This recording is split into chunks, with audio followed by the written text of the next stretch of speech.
Hi, I'm Bob.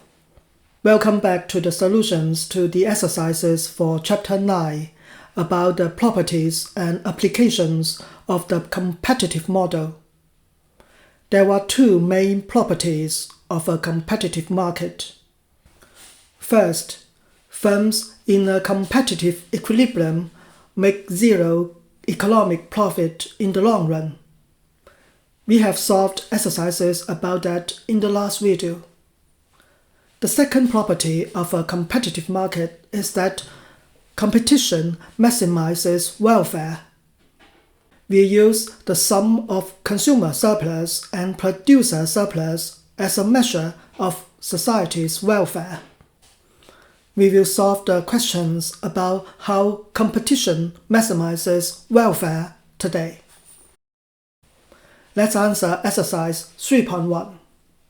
If society cared only about the well-being of consumers, so that it wanted to maximize consumer surplus, would a competitive market achieve that goal, given that the government cannot force or bribe firms to produce more than the competitive level of output? How would your answer change if society cared only about maximizing producer surplus? The competitive market equilibrium maximizes the sum of consumer surplus and producer surplus. It does not maximize only the consumer surplus. The consumer surplus is the area above the market price line and below the demand curve up to the market equilibrium quantity. As shown in the graph, the consumer surplus is A in the competitive market. If the firms supply more output than the competitive equilibrium quantity, the consumer surplus will increase to A plus B.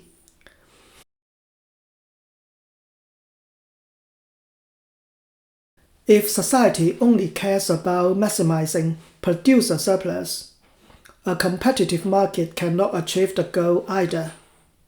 We will learn about monopoly in Chapter 11. A monopoly's producer surplus could be higher than that in perfect competition.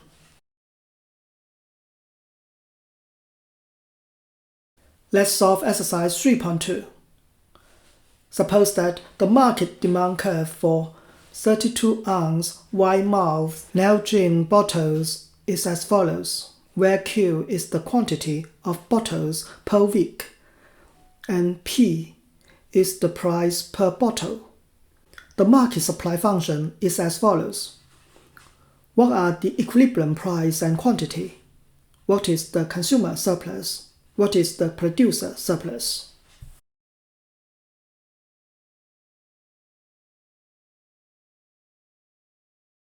At the market equilibrium, quantity demanded equals quantity supplied. We can solve for the market equilibrium price. It is approximately 6.437. The market equilibrium quantity is about 6,742.9. We then find the consumer surplus by integrating the difference between the consumer's demand curve and the market price line up to the equilibrium quantity.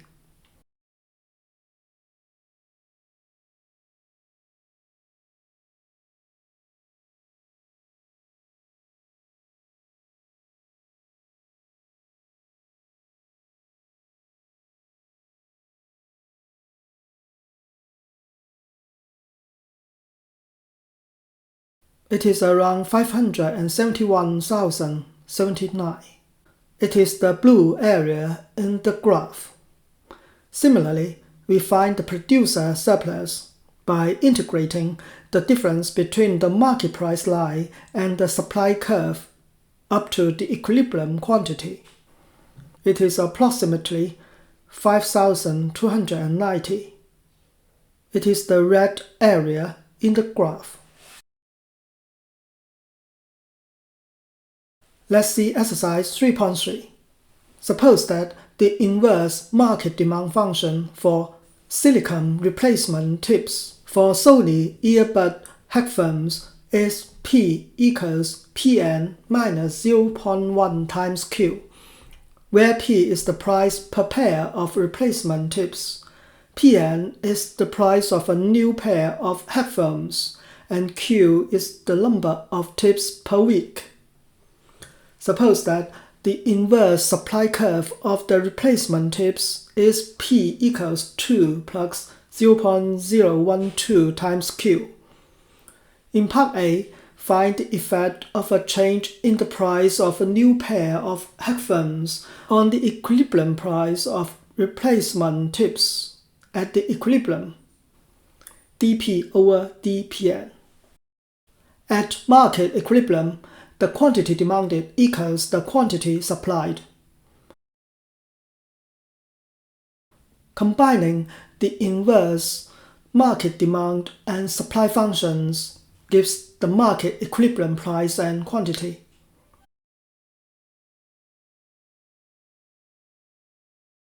They are functions of Pn. dP over dPn equals 0.107.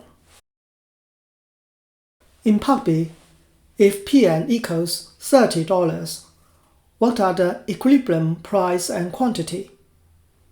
What is the consumer surplus? What is the producer surplus?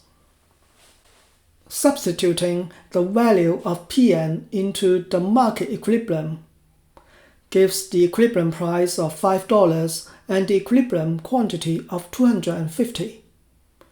The demand and supply curves in this exercise are linear, making the calculation of consumer surplus and producer surplus easier. The consumer surplus is the blue triangle, which equals 3,125. The producer surplus is the red triangle, which is 375. Let's go to exercise 3.4. Until recently, the U.S. Department of Agriculture's minimum general recommendation has been to eat 5 servings of fruits and vegetables a day. Researchers estimated that if consumers followed that guideline, the equilibrium price and quantity of most fruits and vegetables would increase substantially. For example, the price of salad would rise by 7.2%, output would increase by 3.5%, and growers' revenues would jump by 7.3%. Use a diagram to illustrate as many of these effects as possible and to show how consumer surplus and producer surplus change. Discuss how to calculate the consumer surplus, given that the USDA's recommendation shifts consumers' tastes or behavior. The USDA's recommendation shifts the demand curve to the right. Based on the data on salad, we have the relationship between the new equilibrium price, quantity, and revenue and the old ones. The consumer surplus is the area above the market price line and below the demand curve up to the equilibrium quantity. The old consumer surplus is the area A plus C. The new consumer surplus is A plus B. Similarly, the old producer surplus is the area of E. The new producer surplus is C plus D plus E. Let's find answers to exercise 3.5. Use an indifference curve diagram to illustrate that one is better off receiving cash than a gift. Relate your analysis to the application, the deadweight laws of Christmas presents. People prefer receiving cash or a gift card to a present that costs the same amount because cash may give people more utility than the present. Suppose the original equilibrium is E1, where the indifference curve I1 is tangent to the budget constraint BC1. After receiving the gifts, the budget line shifts to the right to BC2 by the amount of the gifts. The new budget constraint has a kink. Since the presents could not be exchanged for cash, the consumer could not choose the bundles on the dashed part of the new budget line. If the consumer receives cash with the same value as the presents, the new budget line is still BC2 but includes the dashed part. The consumer has a larger opportunity set.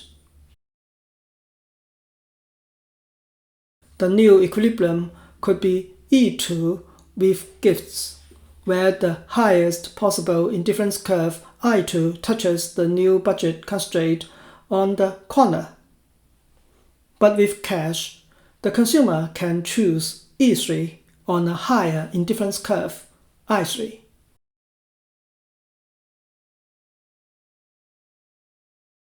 Let's solve exercise 3.6. The application welfare effects of allowing flacking says that allowing flacking resulted in a loss in producer surplus and an increase in consumer surplus and welfare in the natural gas market.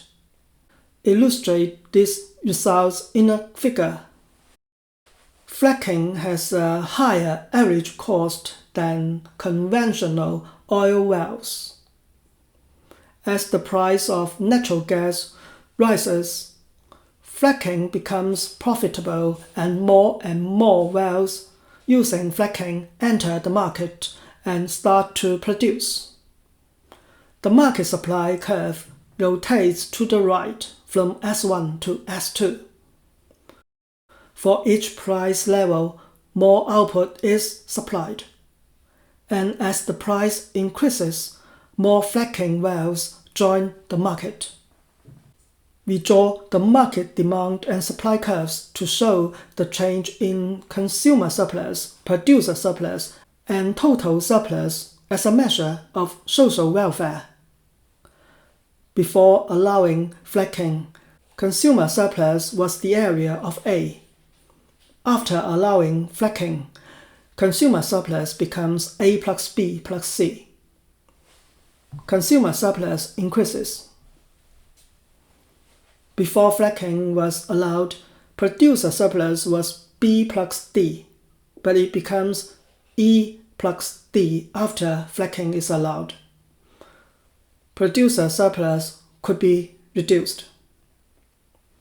The sum of consumer surplus and producer surplus, a measure of social welfare in the natural gas market, increases from A plus B plus D to A plus B plus C plus D plus E.